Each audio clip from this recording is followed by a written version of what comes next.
যুক্তরাষ্ট্রের Los Angeles শহর ইতিহাসের সবচেয়ে ভয়াবহ দাবানলে পড়েছে যুক্তরাষ্ট্রের এই লস অ্যাঞ্জেলেস শহরটি। মৃত্যু হয়েছে অন্তত 10 জনেরও বেশি। আগুন ছড়িয়ে পড়েছে মার্কিন চলচ্চিত্রের শুটিংকাগার হলিউডেও। বাড়িঘর ছেড়ে পালাচ্ছেন তারকারা, ক্ষয়ক্ষতি ছড়িয়েছে প্রায় $50 বিলিয়ন। হলিউডের ছোট ছোট ভ্যালিতে সিনেমার শুটিং করতে কত পারিবারিক আগুনের দৃশ্য হয়েছে, তবে কে জানতো চলমান দাবানলে এভাবেই পূর্বেই শুটিং স্পট আর নায়িকাদের বাড়িঘর।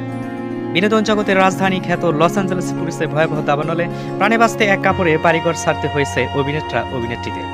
বন্ধ হয়েছে চলচ্চিত্র বছরের অস্কারের মনোনয়নপত্র ঘোষণায়ও, সরিয়ে ফেলা হয়েছে লাখো মানুষকে। প্রায় 2000 অবকাঠামো ধ্বংস হয়েছে, বিদ্যুৎ বিচ্ছিন্ন হয়ে পড়েছে অত্যন্ত 3,11,000 বাড়িঘর। দাবানলে $13,500 কোটি থেকে $15,000 কোটি মতো আর্থিক ক্ষয়ক্ষতি হয়েছে বলে জানিয়েছে।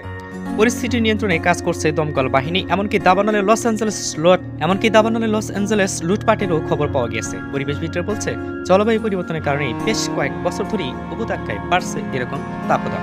এই কারণেই হয়তোবা লস অ্যাঞ্জেলেসে আবারও এরকম একটি দৃশ্য দেখতে পারছে বিশ্ব।